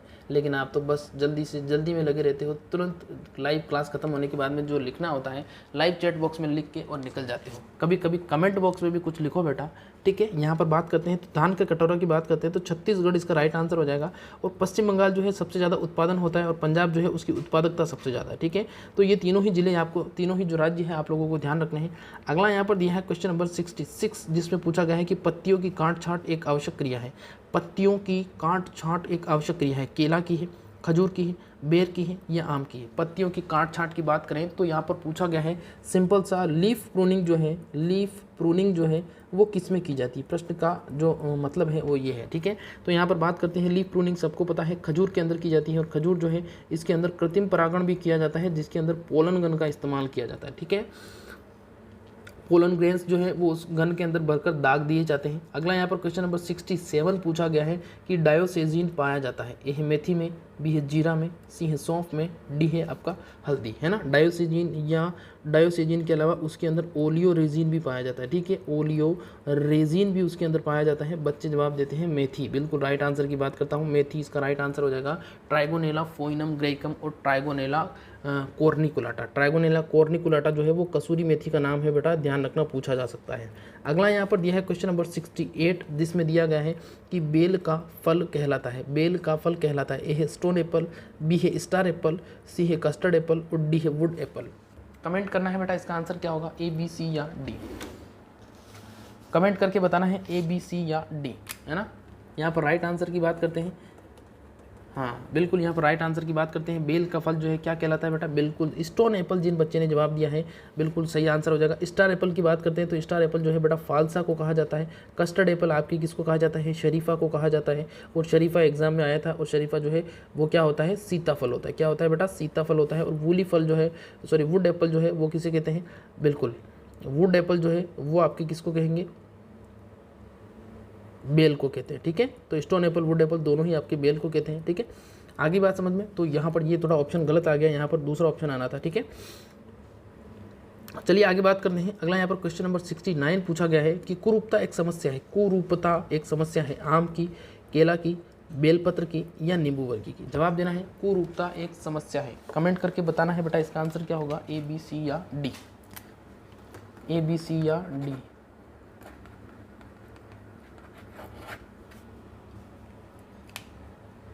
यहाँ पर राइट आंसर की बात करते हैं, बिल्कुल राइट आंसर की बात करते हैं। बिल्कुल जिन बच्चों ने यहाँ पर जवाब दिया है नींबू वर्गीय, इसके अंदर क्या होता है, जब बोरोन की कमी हो जाती है तो बोरोन की कमी होने के कारण क्या होता है, बोरोन की कमी होने के कारण क्या हो जाएगा, बिल्कुल बोरोन की कमी होने के कारण जो छाल है वो खराब हो जाती है। ठीक है, नेक्स्ट यहाँ पर बात करते हैं क्वेश्चन नंबर 70। यहाँ पर दिया गया है कि वूली फ्रूट, यहाँ पर पूछा है वूली फ्रूट किसको बोला जाता है, ए है लहसुआ, बी है फालसा, सी है करम्बोला और डी है चिक्कू।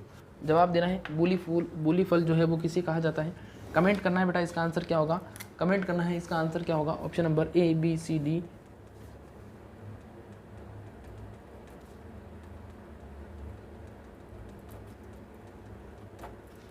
बिल्कुल यहाँ पर राइट आंसर की बात करते हैं, बच्चे जवाब देते हैं चीकू, चीकू इसका राइट आंसर है। ठीक है, आगे बात करते हैं अपन। अगला यहाँ पर क्वेश्चन नंबर 71 दिया गया है कि भारत में किस सब्जी का उत्पादन सर्वाधिक होता है, ए है आलू, बी है प्याज, सी है टमाटर और डी है भिंडी, है ना। यहाँ पर बात करते हैं अपन, सबसे पहले जो है option number A, B, C, D में से जवाब देना है बेटा। बिल्कुल यहाँ पर अपन बात करते हैं आलू जो है सबसे ज़्यादा उत्पादन इसी का होता है, फिर दूसरे नंबर पर आपका प्याज आ जाएगा, फिर तीसरे नंबर पर आपका टमाटर आ जाएगा। ठीक है, और फिर लास्ट में आपका क्या आ जाएगा, भिंडी का उत्पादन होता है। ठीक है, तो 1 नंबर पर, 2 नंबर पर और 3 नंबर पर, ये मोस्ट इंपॉर्टेंट है, ध्यान रखना है। ठीक है, आगे बात करते हैं, फल की बात करते हैं तो बेटा फल में केला जो है ना सबसे ज़्यादा उत्पादन उसी का होता है। क्वेश्चन नंबर यहाँ पर 72 दिया गया है कि गुलाब में प्रूनिंग किस माह में करते हैं, ए है फरवरी, बी है मार्च, सी है अक्टूबर और डी है जून। गुलाब में प्रूनिंग किस माह में करते हैं, प्रूनिंग का मतलब काट छाट होता है, सबको पता है काट छाट होता है। बिल्कुल यहाँ पर राइट आंसर की बात करते हैं, बच्चे जवाब देते हैं अक्टूबर। आपकी किताब के अंदर अक्टूबर से जनवरी दे रखा है ना, किताब के अंदर 12वीं की जो किताब है राजस्थान बोर्ड की उसके अंदर अक्टूबर से जनवरी दे रखा है। ठीक है, तो आप लोगों को ध्यान रखना है अक्टूबर से जनवरी, और फिक्स पूछता है तो अक्टूबर में प्रारंभ कर देते हैं। अगला यहाँ पर दिया है क्वेश्चन नंबर 73 जिसमें पूछा गया है, बहुत ही मखनिया लस्सी वाला प्रश्न है कि ब्लाइंड होइंग किस फसल के अंदर संभव है, ए है आलू, बी है मक्का, सी है गन्ना और डी है सोयाबीन। अब ब्लाइंड होइंग की बात करते हैं तो अंधी गुड़ाई इसको बोलते हैं, क्या बोलते हैं, अंधी गुड़ाई इसको बोला जाता है। और अंधी गुड़ाई किसमें की जाती है, बिल्कुल यहाँ पर बात करते हैं अंधी गुड़ाई जो है गन्ना, है ना। सेकेरम बारबेरी, गुणसूत्र संख्या 2n नंबर बराबर 80। शर्करा जो होती है वो शुगर जो होती है वो शुक्रोज होती है। क्वेश्चन नंबर 74 यहाँ पर पूछा गया है कि किस फल में परागण आदमी के द्वारा करवाया जाता है, ए है आम, बी है केला, सी है खजूर और डी है बेर। अभी हम डिस्कस कर रहे थे कि इसके अंदर क्या किया जाता है, पोलन गन का इस्तेमाल किया जाता है और पोलन गन के द्वारा क्या कर दिया जाता है, पोलन ग्रेन्स को दाग दिया जाता है। बिल्कुल खजूर इसका राइट आंसर हो जाएगा। ठीक है, सिर आग में और पैर पानी में होते हैं, 3300 हीट यूनिट ऊर्जा की इसको या इसके तापमान की इसको आवश्यकता होती है। ठीक है, ये प्रश्न भी आपसे पूछ सकता है। अगला यहाँ पर है क्वेश्चन नंबर 75 जिसमें पूछा गया है कि प्रबनी क्रांति एक प्रसिद्ध किस्म है, भिंडी की, मिर्च की, फूल गोभी की और पत्ता गोभी की। एक प्रश्न आप लोगों ने सुना होगा आज़ाद क्रांति के बारे में, है ना। आज़ाद क्रांति जो है बेटा वो आप लोगों को कहीं मेंशन की हुई मिलती है बैंगन की और कहीं मेंशन की हुई मिलती है भिंडी की, है ना। अगर प्राथमिकता के हिसाब से बात की जाए तो बैंगन की है। ठीक है, अगर बैंगन ऑप्शन में नहीं है तो फिर भिंडी की है। ठीक है, हालांकि इसमें विवाद चल रहा है अभी, और यहाँ पर प्रबनी क्रांति इसका राइट आंसर हो जाएगा भिंडी की है। ठीक है, नेक्स्ट बात करते हैं क्वेश्चन नंबर 76 यहाँ पर दिया गया है कि कंट्रोल्ड एनवायरनमेंट में सबसे अधिक उगाए जाने वाली सब्जी कौन सी होगी। कंट्रोल्ड एनवायरनमेंट में सबसे अधिक उगाए जाने वाली सब्जी, ए है खीरा, बी है टमाटर, सी है पत्ता गोभी और डी है करेला। कंट्रोल्ड एनवायरनमेंट में सबसे अधिक उगाए जाने वाली सब्जी खीरा है, टमाटर है, पत्ता गोभी है या करेला है। अब बिल्कुल जिन बच्चों को कंट्रोल्ड एनवायरनमेंट समझ में नहीं आया, यहाँ पर बात की जा रही है पॉली हाउस की। ठीक है, पॉली हाउस की बात की जा रही है, और पॉली हाउस को अपन बेमौसम सब्जी उत्पादन भी कहते हैं और इसको वेजिटेबल फोर्सिंग के नाम से भी जाना जाता है। ठीक है, आगे बात करते हैं, यहाँ पर राइट आंसर खीरा हो जाएगा, दूसरे नंबर पर टमाटर हो जाएगा, तीसरे नंबर पर पत्ता गोभी हो जाएगा। ठीक है, मोस्ट इंपोर्टेंट है, ध्यान रखना है। अगला यहाँ पर दिया है क्वेश्चन नंबर 77 जिसमें पूछा गया है कि कुकुम्बर में कड़वाहट किस तत्व की उपस्थिति के कारण आती है। कुकुम्बर के अंदर कड़वाहट का जवाब देना है, क्या होगा इसका राइट आंसर, कुकुम्बर में कड़वाहट। अब कुकुम्बर सबको पता है बेटा किसको बोला जाता है, सबको पता है कुकुम्बर खीरे को बोला जाता है, और खीरा जो है उसके अंदर जो कड़वाहट आती है वो कुकुरबिटासिन के कारण आती है। किसके कारण, कुकुरबिटासिन के कारण आती है। मोस्ट इंपॉर्टेंट है, ध्यान रखना है, पूछा जा सकता है। ठीक है, मेमोडिसिन जो है करेला जो है उसके अंदर कड़वाहट आ जाएगी। ठीक है, और अभी डब्ल्यू में पूछा गया था सेपोनिन किस में पाया जाता है, तो जो आपके सफ़ेद मूसली होती है उसके अंदर पाया जाता है। ठीक है, थायोसाइनेट मूली हो जाएगा बेटा इसका राइट आंसर। ठीक है, नेक्स्ट यहाँ पर बात करते हैं अपन, क्वेश्चन नंबर 78 पूछा गया है कि आलू में ब्लैक हार्ट कब होता है। ए है अंकुरण के समय, बी है खुदाई के समय, सी है भंडारण के समय और डी है संक्रमित बीज के समय। आलू में ब्लैक हार्ट रोग जो है वो कब होता है। ब्लैक हार्ट मैंने बताया था एक पिक्चर के माध्यम से, जब आप आलू को काटते हो तो बीच में काला काला सा आपको कुछ दिखाई देता है, वो ब्लैक हार्ट है। और भंडारण के समय, है ना, बच्चों ने जवाब दिया है भंडारण के समय जब ऑक्सीजन की कमी हो जाती है तो ऑक्सीजन की कमी होने पर क्या हो जाता है, आपका ब्लैक हार्ट हो जाता है। ठीक है, नेक्स्ट यहाँ पर अपन बात करते हैं क्वेश्चन नंबर 79। यहाँ पर दिया गया है कि कुसुम के बीज में तेल की कितनी मात्रा पाई जाती है। कुसुम, है ना, कुसुम को अपन और किस नाम से जानते हैं, सेफ फ्लावर के नाम से जानते हैं। ठीक है, सेफ फ्लावर के नाम से इसे जाना जाता है। ए है 10%, बी है 25%, सी है 35% और डी है 45%। कुसुम के बीज में तेल की मात्रा, कुसुम के बीज में तेल की मात्रा का जवाब देना है, क्या होगा, बिल्कुल सेफ फ्लावर बोला जाता है। ठीक है, यहाँ पर राइट आंसर की बात करते हैं, 35% जवाब दिया है। जेट एग्जाम में पूछा गया सवाल है बेटा, ध्यान रखना, तरीके से पढ़ के जाना इसको। अगला यहाँ पर दिया है क्वेश्चन नंबर 80, जिसके अंदर पूछा है कि हिसार सुगंध किसकी उन्नत किस्म है। ए है जीरा, बी है मेथी, सी है धनिया और डी है सौंफ, है ना। ये सारी की सारी जो है, मेथी को छोड़कर सारी की सारी जो है अम्बेली फेरी, ये एपियेसी फैमिली से बिलोंग करती है। ठीक है, यहाँ पर इसका जो पुष्पक्रम होता है वो अम्बेल कहलाता है, सबको पता है। ठीक है, और यहाँ पर ये जो वेराइटी है धनिया की, ठीक है, धनिया यानी कि कोरिएंड्रम सेटाइवम कॉन्ड्रियोल, इसके अंदर क्या पाया जाता है, कॉन्ड्रियोल इसके अंदर तत्व पाया जाता है। ठीक है, इसके अलावा बात करते हैं, ये जो वेराइटी है आपके हिसार सुगंध, ये एग्रीकल्चर सुपरवाइजर सन 2021 का जो पेपर हुआ है उसके अंदर इस हिसार सुगंध वेराइटी को पूछा गया है। ठीक है, तो तरीके से पढ़ना है बेटा सारे के सारे प्रश्नों को। क्वेश्चन नंबर 81 यहाँ पर पूछा गया है कि कार्थेमस टिक्टोरियम किस फसल का नाम है। जवाब देना है बेटा कार्थेमस टिक्टोरियम। ए है सनफ्लावर का, बी है सनहेम्प का, सी है सेफ फ्लावर का और डी है लिनसीड का, है ना। कार्थेमस टिक्टोरियम के बारे में अभी हमने डिस्कस भी किया था, आप लोगों को जवाब देना है इसका राइट आंसर क्या होगा। बिल्कुल यहाँ पर राइट आंसर की बात करते हैं, यहाँ पर बच्चों ने जवाब दिया है ऑप्शन नंबर सी, बिल्कुल सबका सही जवाब है। क्या हो जाएगा बेटा, इसके अंदर 35% क्या पाया जाता है, तेल पाया जाता है। क्या होगा कि सेफ फ्लावर यानी कि आपकी कुसुम, है ना, कुसुम जो है उसको सेफ फ्लावर के नाम से भी जाना जाता है। और सनफ्लावर जो है वो सूरजमुखी हो जाएगी। ठीक है, यहाँ पर क्वेश्चन नंबर 82 पूछा गया है कि भारत में 2 कुबड़ वाले ऊँट कहाँ पर पाए जाते हैं। ए है राजस्थान में, बी है आपका पंजाब, सी है लद्दाख और डी है आपका कश्मीर। जवाब देना है बेटा इसका आंसर क्या होगा, ए, बी, सी या डी, कमेंट करना है।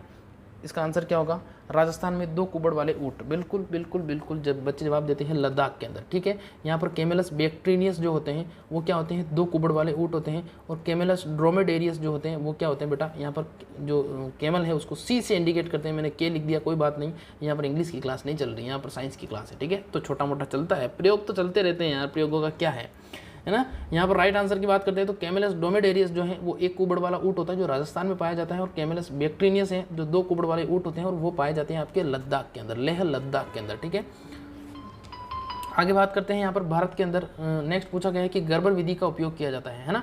गर्भर विधि उपयोग की जाती है, ए है लैक्टोज परीक्षण में, बी है वसा परीक्षण में, सी है अम्ल परीक्षण में और डी है घी परीक्षण में। अब गर्भर विधि की बात करते हैं तो गर्भर विधि की बात करें तो गर्भर विधि बेटा क्या होती है, वसा निकालने के लिए इसका इस्तेमाल किया जाता है। वसा निकालने के लिए इसका क्या किया जाता है, इस्तेमाल किया जाता है। फैट परसेंटेज के लिए इसका इस्तेमाल किया जाता है, जिसके अंदर अपन किसका इस्तेमाल करते हैं, ब्यूटाइरोमीटर का इस्तेमाल भी करते हैं। ठीक है, नेक्स्ट बात करते हैं अपन क्वेश्चन नंबर 84। यहाँ पर दिया गया है कि निम्न में से बहुउपयोगी पशु कहलाता है। बहुउपयोगी पशु कौन सा है, ए है आपका बकरी, बी है आपका ऊँट, सी है गाय और डी है भेड़। निम्न में से बहुउपयोगी पशु कहलाता है, निम्न में से बहुउपयोगी पशु कौन सा कहलाता है, ए, बी, सी या डी, बकरी, ऊंट, गाय या भेड़। बिल्कुल बच्चों ने जवाब दिया है भेड़। इसको अपन पॉलीएस्टर के नाम से भी जानते हैं। ये क्या है बेटा, पॉलीएस्टर पशु हैं। और क्या होते हैं पॉलीएस्टर पशु का मतलब बहुउपयोगी या बहुउद्देशीय पशु होते हैं, जिनसे लगभग सारी चीज़ें प्राप्त होती है। खूर भी प्राप्त होता है, सींग भी प्राप्त होता है, ऊन भी प्राप्त होती है, मांस भी प्राप्त होता है, दूध भी प्राप्त होता है। ठीक है, आगे यहाँ पर क्वेश्चन नंबर 85 पूछा गया है बलूची और सिंधी, है ना। यहाँ पर दिया है बलूची और सिंधी दोनों के क्रॉस से कौन सी ऊँट की नस्ल को तैयार किया गया है। ए है आपका जैसलमेरी, बी है मेवाड़ी, सी है बीकानेरी और डी है अफगानी। यहाँ पर बात करता हूँ जो नस्ल तैयार की गई है वो बेटा बहुत ही सुंदर मानी जाती है। ठीक है, और एक नस्ल ऐसी भी होती है जो सेना के जवानों के द्वारा इस्तेमाल की जाती है। बिल्कुल सेना के जवानों के द्वारा तो जैसलमेरी हो जाएगा और जो सुंदर नस्ल है वो बीकानेरी हो जाएगी। तो यहाँ पर बलूची और सिंधी से बीकानेरी। ठीक है, बी से बलूची होता है और बी से क्या हो जाएगा, बी से बीकानेरी हो जाएगा। ठीक है, नेक्स्ट बात करते हैं यहाँ पर क्वेश्चन नंबर 86 पूछा गया है कि मार्फिन और कोडीन पूछा है। मार्फिन और कोडीन एल्कलॉइड पाए जाते हैं तंबाकू के अंदर, अफीम के अंदर, भांग के अंदर या इसबगोल के अंदर। अब यहाँ पर बात करते हैं अफीम, इसको ओपियम पॉपी के नाम से भी जाना जाता है। ओपियम पोपी इसको इंग्लिश में बोला जाता है ना, और वैसे बोला जाता है इसको पेपेवर सोमनीफेरम, ठीक है, पेपेवर सोमनीफेरम बोला जाता है। और इसके अंदर मार्फिन और कोडीन तत्व पाए जाते हैं, और अफीम जो है ये काला सोना भी कहलाती है, ठीक है। तो इंपॉर्टेंट है, ध्यान रखना है, ठीक है। नेक्स्ट यहाँ पर बात करते हैं अपन क्वेश्चन नंबर, तंबाकू जो है उसके अंदर बेटा निकोटीन होता है जो जड़ों में संश्लेषित होकर पत्तियों में आके भंडारित हो जाता है, ठीक है। अगला यहाँ पर क्वेश्चन नंबर 86 पूछा है कि दूसरा शिलाजीत किसको बोला जाता है। ए है अश्वगंधा, बी है सर्पगंधा, सी है सफ़ेद मूसली और डी है गिलोय। एक दिन मैं क्लास ले रहा था तो उसके अंदर मैंने बच्चों को बताया कि इसको दूसरा शिलाजीत कहा जाता है। इसका राइट आंसर हो जाएगा सफ़ेद मूसली, और सफ़ेद मूसली को दूसरा शिलाजीत कहा जाता है। तो पीछे से एक बच्चा हाथ खड़ा करके कहता है कि सर दूसरा शिलाजीत इसको कहते हैं, तो पहला किसको कहते हैं। तो बेटा पहला शिलाजीत को ही कहा जाता है, ठीक है। तो कुछ इस प्रकार के भी मिलते हैं। कभी कभी बच्चे पूछ लेते हैं मेरे से कि सर जो मूंगफली है उसकी बीज रहित किस्म बताइए। तो बेटा अगर मूंगफली की बीज रहित किस्म हो जाएगी, अगर उसके अंदर बीज ही नहीं होगा तो फिर वो किस्म किस काम की है ना, वो किस काम की। तो बीज रहित किस्म मूंगफली की नहीं होती है, ठीक है। आगे बात करते हैं अपन। अगला यहाँ पर दिया है क्वेश्चन नंबर 88, जिसमें पूछा गया है कि विंटरिंग की क्रिया किस फूल में की जाती है ना।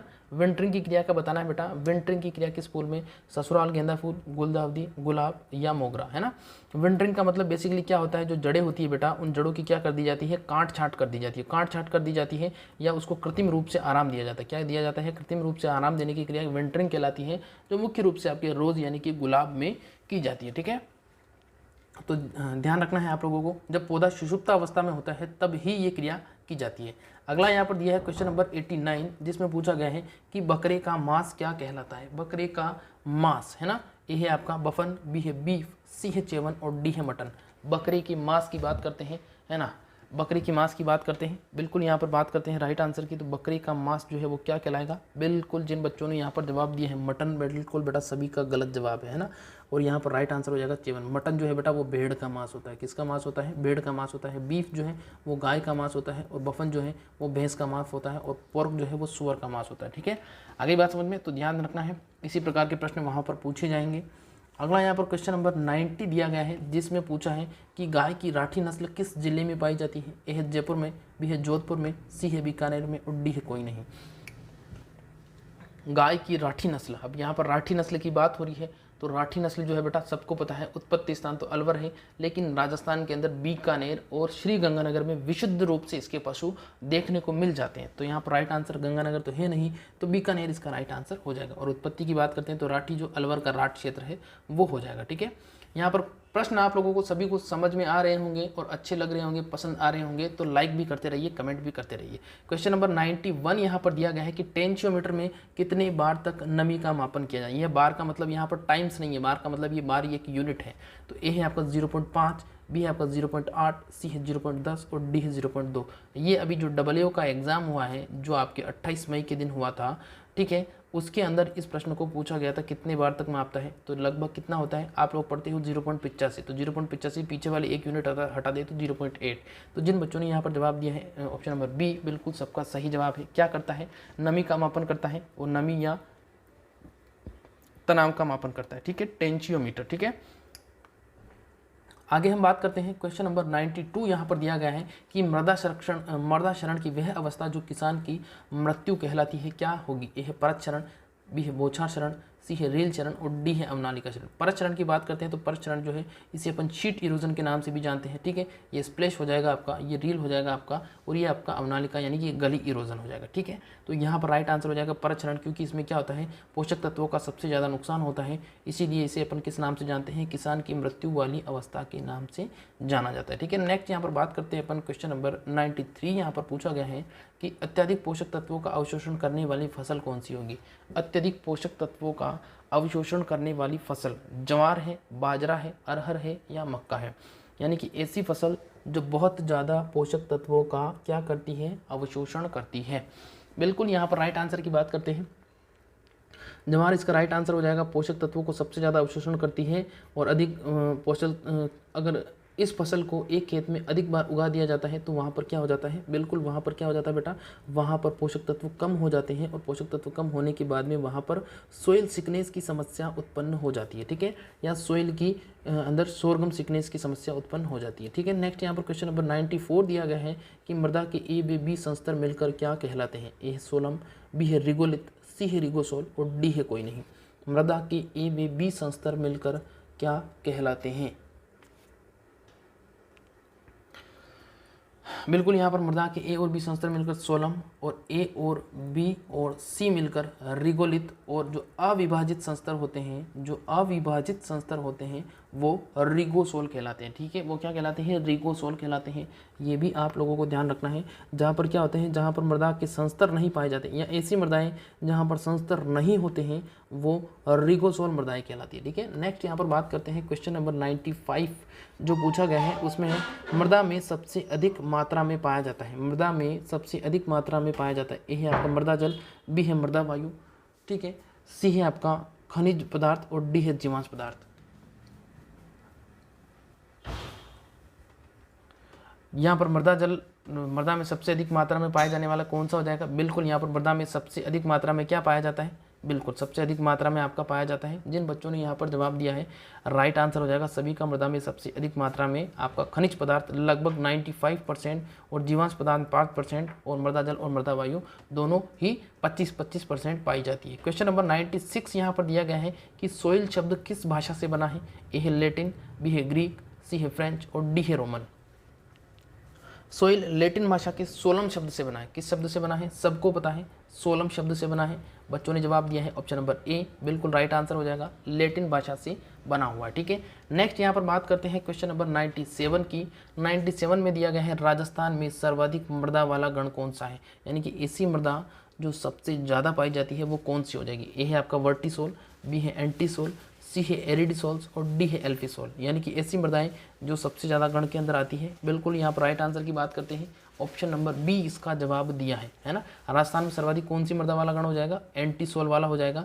और पश्चिमी राजस्थान की बात करते हैं तो पश्चिमी राजस्थान जो है वहाँ पर एरिडिसोल्स या शुष्क मृदाएं जो है या रेतीली मृदाएं जो है वो एरिडिसोल्स के अंदर आती है। और वर्टिसोल के अंदर कौन सी आ जाएगी? काली कपास मृदाएं वर्टिसोल के अंदर आ जाएगी। ठीक है, नेक्स्ट यहाँ पर क्वेश्चन नंबर 98 दिया गया है कि पीएफ वैल्यू को परिभाषित किसने किया था? ए है स्कोफील्ड ने, बी है सोरेनसन ने, सी है सिमोन्स ने और डी है ओर्नोन ने, है ना। एक होता है आपका पीएच, हाइड्रोजन आयन के ऋणात्मक या धनात्मक लॉगरिथम जो होते हैं वो पीएच कहलाते हैं। और पीएच तो सबको पता है, सोरेनसन, ठीक है, पीएच तो सबको पता है, जिसमें सॉइल की एसिडिटी और न्यूट्रल और आपके जो क्षारीयता है उसका आकलन किया जाता है। ठीक है, बच्चों ने यहाँ पर जवाब दिया है ऑप्शन नंबर ए, स्कोफील्ड जो है उन्होंने पीएफ वैल्यू के बारे में बताया था।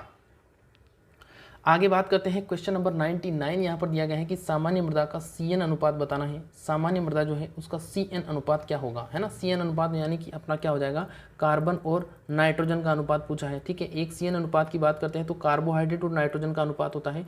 जो अफलन होता है, जो अफलन वाले पेड़ होते हैं उनके अंदर इसका डिस्कस किया जाता है। ठीक है, अफलन के जिनके अंदर कार्बोहाइड्रेट की जो मात्रा कम हो जाती है तो कम हो जाने के कारण क्या होता है, कम हो जाने के कारण ही ये समस्या उत्पन्न होती है। यहाँ पर राइट आंसर की बात करते हैं कि सामान्य मृदा का CN अनुपात, बिल्कुल जिन बच्चों ने यहाँ पर जवाब दिया है 10:1, बिल्कुल सबका सही जवाब हो जाएगा। ठीक है, 10:1 होता है। ठीक है, आगे बात करते हैं। यहाँ पर क्वेश्चन नंबर 100 पूछा गया है कि मृदा रंग का निर्धारण किसके द्वारा किया जाता है। मृदा रंग यानी कि जो सोइल कलर है उस सोइल कलर का निर्धारण किया जाता है। ए है आपका मुनसेल चार्ट के द्वारा, बी है लीफ कलर चार्ट के द्वारा, सी है साइमन चार्ट के द्वारा और डी है कोई नहीं। मृदा रंग यानी कि सोइल कलर जो है उसका निर्धारण किसके द्वारा किया जाता है। यहाँ पर अपन राइट आंसर की बात करते हैं, बिल्कुल बच्चे जवाब देते हैं मृदा रंग का निर्धारण सिमोन्स नहीं मुनसेल चार्ट होगा, है ना। जिन बच्चों ने यहाँ पर ए जवाब दिया है बिल्कुल बेटा सभी का सही जवाब है। तो आज के ये 100 प्रश्न जो है बहुत ही इंपॉर्टेंट थे, बहुत ही अच्छे थे। अगर अच्छे लगे हो तो प्लीज़ वीडियो को लाइक, चैनल को सब्सक्राइब करिएगा और इस वीडियो को शेयर भी करिएगा ताकि ज़्यादा से ज़्यादा बच्चों तक ये क्लास पहुंच सकें। अब एक सवाल आप लोगों को देके जा रहा हूं जिसका आपको आंसर देना है ना। यहाँ पर अगर बात करते हैं अपन, जो संकर मक्का होती है उस संकर मक्का की बीज दर आपको कमेंट करके बतानी है। यह आज का इनामी प्रश्न है और जो इसका जवाब देगा उसको मैं क्या करूंगा, शाउट आउट दूंगा। तो आज के लिए बस इतना ही। ठीक 9:15 बजे अपनी मुलाकात होगी जिसमें बायोलॉजी के धमाकेदार धांसू क्वेश्चन लेके आऊँगा। तब तक के लिए नमस्कार, खुश रहिए, मस्त रहिए, अपनी तैयारी को और ज़्यादा मजबूत करते रहिए। मिलेंगे ठीक 9:15 बजे, तब तक के लिए नमस्कार।